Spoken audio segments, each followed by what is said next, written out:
Hello and welcome to Paw Prints on the Mountain, brought to you by the Humane Society of the White Mountains. I'm your host, Mike Bosley. In just a couple moments, we'll join Deena and Terry and we'll get some of the Happy Tales wrap-up info, get some info on things that are coming up. But first, we're going to jump into Mike's Pet Peeve.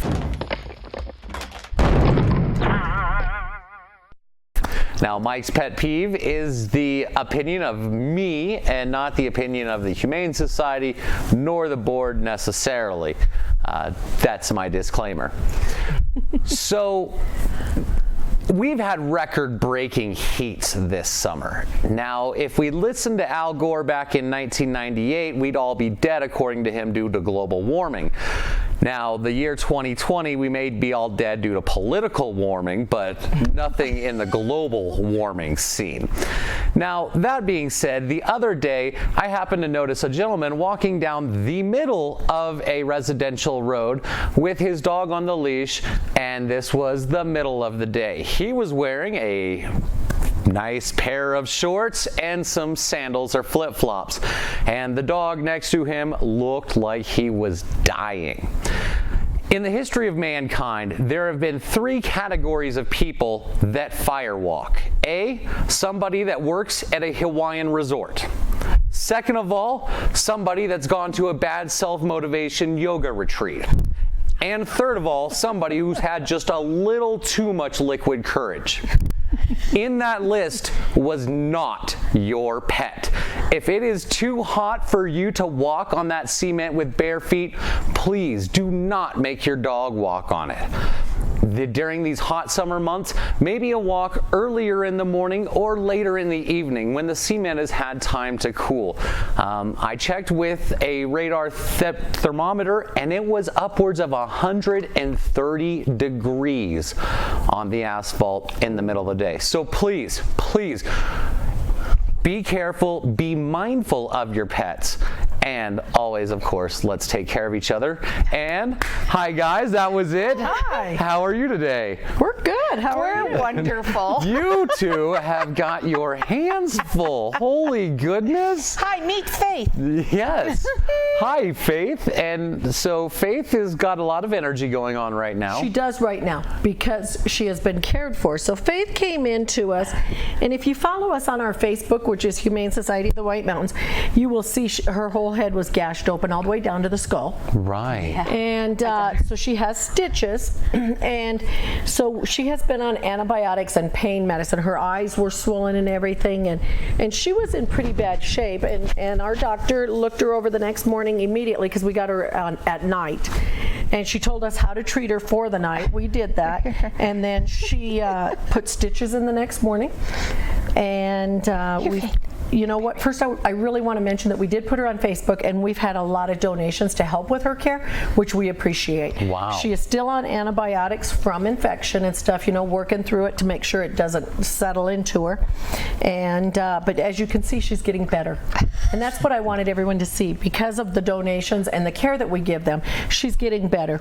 You know, Mike, one of the things I always talk about is that, you know, we don't make those sad commercials, but we see those things often here. And Faith is just one of those cases that often we see animals that need so much more than just something, you know, some of them. How did we get Faith? How did Faith come into our home? Well, Faith came in as a stray. Someone had found her at the park with her head split open.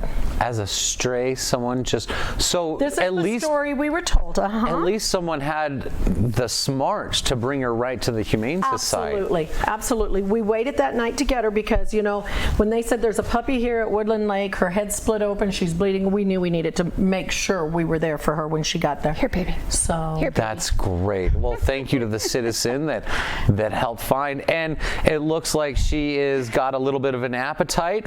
Oh my gosh. like I say, she's doing so much better now. But you know, the really sad thing was she came in on last Thursday night, and on Friday morning when I got to work, she was in her kennel, and immediately I went to check on her, and she was cowering in her corner when she saw me. of her kennel. And I went, you know what, baby girl, no one's ever going to hurt you again. Right. So, yeah. She has quickly learned that people are okay. You can see, I mean, she's skinny for a puppy. Her ribs and hips are showing, but boy, when she's ready to go to her forever home, she'll be Miss Social. She'll be, she's already a little sassy now. She'll be happy. You can tell that the antibiotics are doing what they need to do. Right. She's doing better. And I mean, what a cute, absolutely. What a cute animal. It's amazing that this would. No animal deserves this. No, not at all. And sadly, you said that off air that the doc thinks this is not a one-time incident. The doc knows this is not the first time because she's got a scar going the other way on the top of her head. And she's less than 12 weeks old. So I mean, to have already a scar healed, and to have another, I mean, man, that's and she's very feisty right now. I told him not to feed her lunch before we came. I think that was a bad mistake. We have now become lunch. I see that. It's like a little velociraptor over there, just but taking chunks out of you. To go from her cowering in the corner the next morning to knowing that she's safe, being this rambunctious with us, now that she won't be hurt. She'll be safe. No, and obviously she's definitely kind of grown to you too. I'm sure both of you guys just have all kinds of puppies that latch onto you too. All of the kennel techs and everybody, you know, really our staff is just amazing on the care and the love that they give each and every animal there. Right. So they do feel very secure. Now, we wouldn't be able to give them this kind of love, this kind of affection, and the kennel techs, we wouldn't have the amount of people to take care of all these dogs if it hadn't been for Happy Tails. Absolutely. There you go.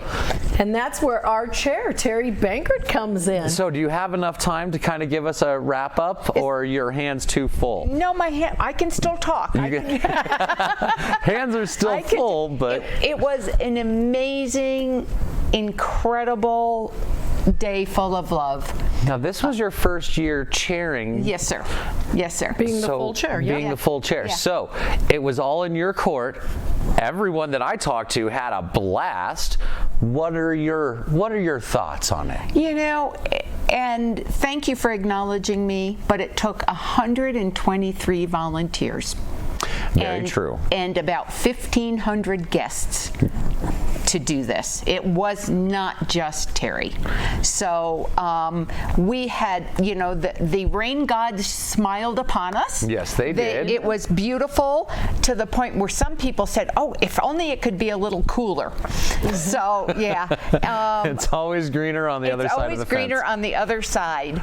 And we had fun. We had love. We had 8 adoptions, 8 wonderful adoptions. Awesome. During the day, we brought 12 dogs, and 8 of them went to their forever home. That's great. We were thrilled with that. And you know, at adoption events, even though our dogs get attention and they get out of the shelter, they got to lay on the beautiful green grass at the orchard. So just that enrichment is wonderful for them. Right.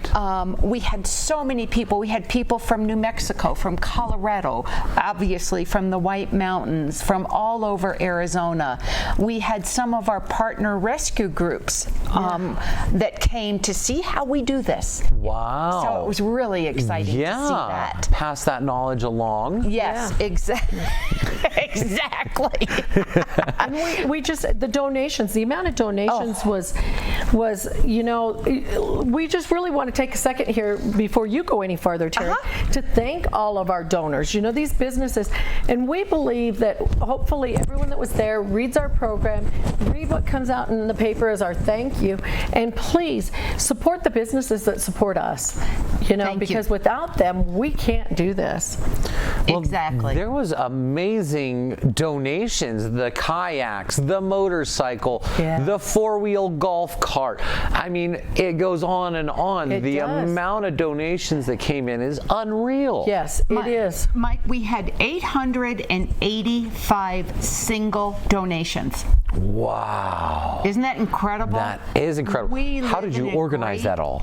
Volunteers. Wow. Volunteers. We Jeez. would log them in, then kind of try to coordinate, what's going to go in live, what's going to go in silent, what's going to go in our boutique general store, the Doghouse General Store, and then try to further combine those into different baskets and groupings, and it's just wonderful. It's really, really wonderful. It's really very humbling to be a part of this, Yes, isn't it it? is. It is. When It you is. see the support that we have and the love, and Terry, would you like to give a soft number? We're still counting and doing some things here. Drum roll, please. There you go.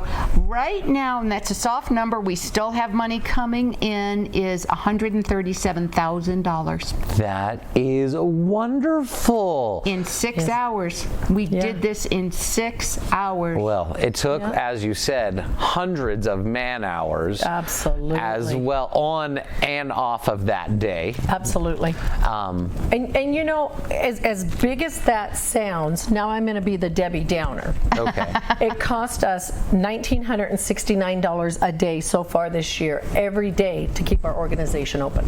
Now, I understand a lot of the numbers, but let's kind of put that out there to the public. Why would that number be so high? I mean, why is... Okay, so we have medical cases like Faith. Of course. Let's start right there. Yes. We're talking, not only do we have a bill on stitches, x-rays, her antibiotics, her pain medicines. She's had to be on pain medicines. Her eyes were almost swollen shut when she came to us.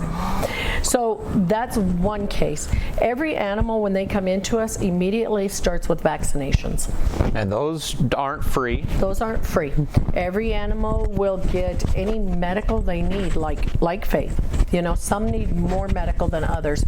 Every 2 weeks they get revaccinated, they get wormed, they get spay and neutered, they get microchipped before they're even available for adoption. So we haven't even started, and we're already... Right. Right, okay. Right. We haven't paid any infrastructure for them yet. Right, know? right. You've expanded the shelter over the last couple of years. Expand. Right. So I mean, you've got the electrical, all the overhead costs. Absolutely. There's electricity. There's gas in the winter to keep everyone warm. There's water. There's sewer. There's we have to have septic stuff tanked. Minimum wage keeps going up Yes, and up. Next year it's going up another $1 an hour. And this hurts us. And we run with as few people as we can. And I feel so bad for our people because they work their rear ends off and they get exhausted, but they love what they do. They love what they do. And how could they not, really, with that job? We will be back in just a couple moments. We will continue the conversation about Happy Tales, and we'll even talk about what kind of fun we've got coming up. And that's all here in just a couple moments right here on Paw Prints on the Mountain.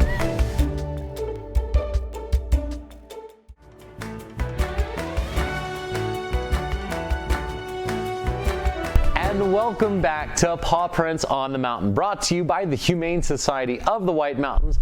I'm your host, Mike Bosley. Joining us today is Deena and Terry, and welcome back. Hi again, ladies. Hi. Thank you. And so Faith has traded chewing toys. Yes. He went from Terry to you. Yes, exactly. That's exactly right. And as you can see, she's teething.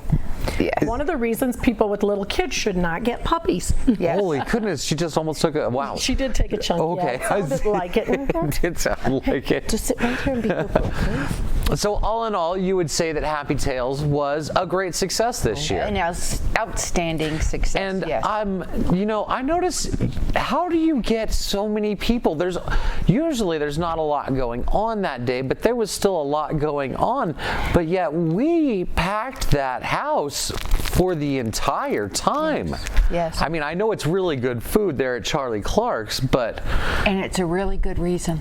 It's a really good reason. It's all about the animals. It's all about the animals. And we have volunteers, quite a few volunteers. This is our 14th annual.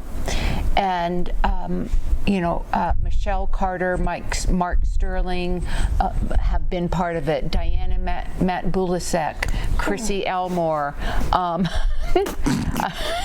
Just hear the teeth snapping in the background. So many people who have been with us for 14 years. Wow. And, you know, and people that support us. Right. You know, Deena announced our next year's Happy Tale, the date of the next year's Happy Tales. I can't remember. It will be the Saturday before Labor Day weekend. I thought it was the fourth Saturday. Well, I don't know. I haven't looked at the calendar to confirm that. It's always the Saturday before Labor Day weekend. Okay. And I haven't talked with Bill or Tricia yet to confirm that, but they'll At the be Orchard. at the Orchard. Yep. And once again, big thank you to their staff. And their and to staff. them. Yes. The staff donates their tips that they make all day long. Isn't that and then somebody amazing? doubled their tips. Yes. And so, I mean, the love was really, really there. The love is real. Absolutely. The love is real. The compassion is real. The bites are real. Yes. Yes. And you know, the most amazing thing is people have a great time too. You know, how fun is it? You know, I even took a few minutes there to get to go bidding on something I wanted in the live auction. And you know, somebody else is bidding against me and it's like, no, I wanted that, you know. Well, they ended up with it because I couldn't quite go as high as they did. But how fun is that? Yeah. You know? I got into a bidding war with Deena's daughter, actually. I will tell everyone, I won. And Yes, it was you did. also your birthday, and you had birthday cupcakes as well. I had some wonderful birthday cupcakes. Yes, it was my birthday. I was 20 on Saturday. Congratulations! Thank you. Don't ask her for how Drinking many age times. is Next year, Yeah, I can next year legally you can drink. It'll be great. And one of our wonderful supporters bought, I think it was Persnickety's, and in the dessert auction, bought the cupcakes and gave them to me, and I got to share them with some of my favorite people. It was great. It was really, really a nice get a thing. cupcake. Oh, sorry. You were busy. You did say your favorites. I know. right. Yes. I know. I caught that now on live TV. Now, so Happy Tales in general, now that it's kind of over, are you able to breathe?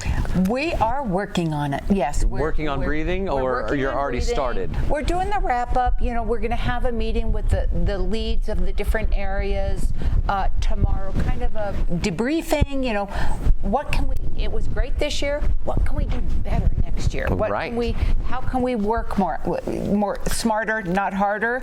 And what can we do to make it even better next year? This year went smoother than last year. I'll just say it outright. And it was a great to be part of that event. It was great to be there to help the animals, and it is all in all just an amazing event. And it's a wonder, it's a miracle how you guys pull that all off. All the volunteers, all the help, everything else. Yeah, it is. Now, the volunteers are not done at the Humane Society. Just because Happy Tales is done doesn't mean volunteering's not done. No, never. Volunteer can never be done because we can't do what we do without volunteers. And I want to add something to that. Sadly, some of our beloved volunteers in the next month or so will be headed back to other parts of the state. You know, we have a lot of volunteers that spend the summer with us. So, especially if you're a full-time resident and you want to come play with a puppy, cuddle a kitten, wash dishes, answer phones, come on down. We need and love our volunteers desperately. And we've got a parade coming up here shortly. Wouldn't we love some extra volunteers for the parade? Well, you know, for the parade, that's the Fall Festival parade, and we're not even done with Happy Tales, but we're starting that, you know, to plan that too, because we always put a float in it, and we of course want walkers and stuff with us, and then we also do the pet sitting over at the car show. Oh, that's right. Because, you know, everyone thinks we're like the car show monitor. We're not. We're just invited to please come and help, because they really don't want those dogs out there on the, you know, they've got thousands and thousands of dollars tied up in their cars. Oh, yeah. So we do a service strictly to pet sit, and it's strictly a donation. If you don't want to leave us a penny, it's okay. We're still going to watch your pet, and we're going to take great care of it. So you can go in and enjoy the car show. Wow. So we'll need volunteers up there too, and we pet sit on Saturdays and Sunday. Okay. And then the parade, of course, will be Saturday. Right. So it's always, you know, there's there's always so much going on with us. We'll be moving animals, and then before we know it, really, it's hot right now, but winter's on its way. And we'll once again be traveling to the Phoenix area to do adoptions and stuff when it cools off. And right. So volunteers help us in so many ways. And like I said to you, we run our staff so short so that if somebody calls in sick, it really puts a bind on us. So just yesterday is a great example. We have one lady that's on vacation. She earned vacation, and somebody else called in sick. That now left us 2 people short. Debbie had to go over and help with surgeries, and so they're down to 3 people, 3 kennel techs to take care of all the animals. Those animals. So if we have volunteers that could come in, and even if they can't do that part of it, help us with the laundry and the dishes, stuff like that. And that's how we get by, Now, the laundry, you mentioned that, but we haven't mentioned that earlier. That's something else that gets done twice a day, or how all much? Day. All day. Laundry gets all day done long. all day. We started at 7 o'clock in the morning when we get there. And we stop the dryers at 5 o'clock at night because we won't let them run when we're not there. Right. So we have 2 sets of washers and dryers, and they run from 7 in the morning till 5 at night because every animal gets clean bedding, clean toys, clean dishes every day. Gotta love that. And and Faith had no idea what clean dishes and clean toys once a day is. And a bed. Right. Regular meals. Well, she's learning what you can see. The poor thing had to eat people to survive.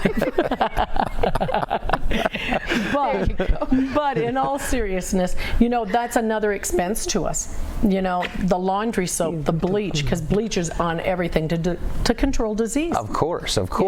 Our cleaners, cleaning chemicals, that are pet friendly. Right. All that's $1,200 a 55-gallon drum. Wow. The amount of soap and dish soap and everything that we go through is unreal.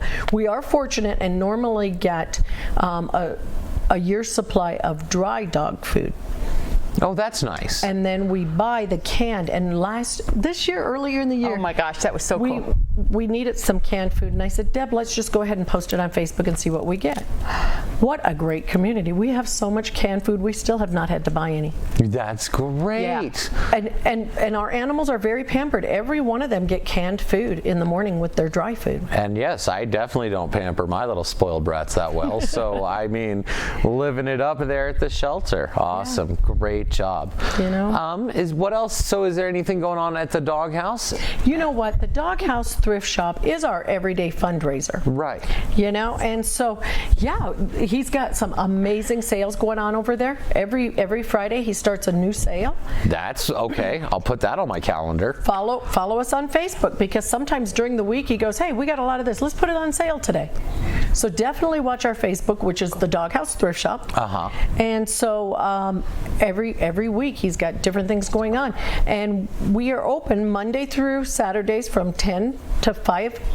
And we accept gently used donations Tuesday through Saturday from 10 to 4:30. Right. And we ask, please don't leave donations when we're not here. Makes sense. And unfortunately, actually after Happy Tales and they got back to work Monday, piles and piles of stuff right there by the trash can and by the dumpster, and a lot of it ended up having to go in the dumpster because that's what it was. And we have to pay for that. Well, not only that, let's Mondays or Tuesdays kind of suck when you roll into work and then all of a sudden you just see there's this big pile of garbage right there. Mondays are tough anyway, aren't they? That's what you're starting with. Right. Yeah. So, man, so we need our community support there too, and to please just, help us. It doesn't help us help them if we cannot resell this stuff. Right. Now, one thing I'd like to help push out there in the best way that I can is how reasonably priced the doghouse is versus other places you could go shopping. Right. You guys do a really good job. You guys are always having sales. So you're in it to provide for the animals, but you're not there to rob the bank or take advantage. You're still there to help the community as well. Absolutely. And it's amazing the stuff you can get there. Right. It's really not everything over there is thrift shop quality. No. some of it is brand new with tags on. Yeah, our boutique area is amazing. Okay, The we'll have boutique to area check of the that thrift out. store, absolutely. And so there's lots of things. Okay, well, I guess we'll. Yeah, there's the I'm shopping sorry. in the store. There's the shopping outside in the Bay Area. And I heard then a there's shopping secret up in the room. barn. What's the secret room? The barn. I've never been in there. Oh, you haven't? No. Oh, that's where furniture and lamps and electronics and all that stuff is at. And they just opened a year-round Christmas room in there. Oh, what a great idea. I didn't know. He just told me this morning. I was over there today, and he said, we've completed our Christmas room, and it's open. Well, there you go. Start that Christmas shopping early, or anything that you need. Sometimes you see things that are not necessarily Christmas, but it's Christmas. Like the bears dressed with a Christmassy scarf around them. Right. Things that you could have in your cabin year-round. Oh, that's a great idea. That's a great idea. So yeah, definitely stop in, see what we have, and if you don't see it and you're looking for it, ask them. If they'll call back to the back and say, hey, do we have? There you go. That's a great idea. Yeah. That's a great idea. So whether you're Christmas shopping, you're just out weekend shopping, or you're goofing off on Facebook, swing by, and there's always ways to get information about the Humane Society, things we got going on, things you can do to volunteer, and then again, go shopping at the Doghouse Thrift Shop. Absolutely. Anything else you ladies would like to say before we call it a day or a month or a week or whatever we call this? I want to thank the community, and I want to thank Terry. Yes, you're right. It took a lot of people, but Terry was at the head of this, and you did an amazing job this year. Thank you. And I want to thank the person that found this puppy and brought her to us to save. And I want to thank Band-Aid or whoever stocked the first aid kit, hopefully, when we get off the air. Thank you. We'll see you next time right here on Paw Prints on the Mountain.